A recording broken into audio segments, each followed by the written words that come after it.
In this segment, we're going to cover jacking the vehicle with a floor jack, part 2. The second advantage, or another advantage, of a floor jack is it allows you to lift the vehicle up considerably higher than you could with a sitter's jack. And that's going to give us easier operation, more room to work. So we want to jack the vehicle up.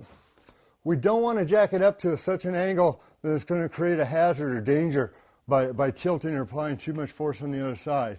So I've got it up with the tire probably around a foot off the ground. And that's more than adequate to give us plenty of room to work and keep a good safety margin. So at this time, once I've got it jacked up, I'm going to put it on a jack stand or another device to safely carry the load.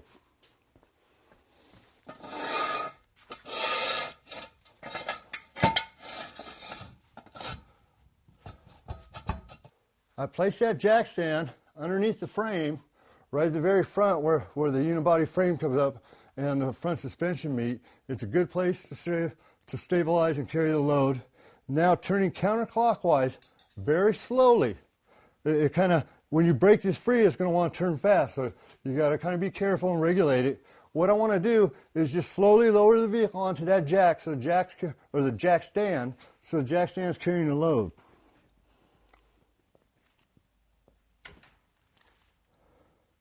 See how the vehicle just slowly settle down and then come to a stop.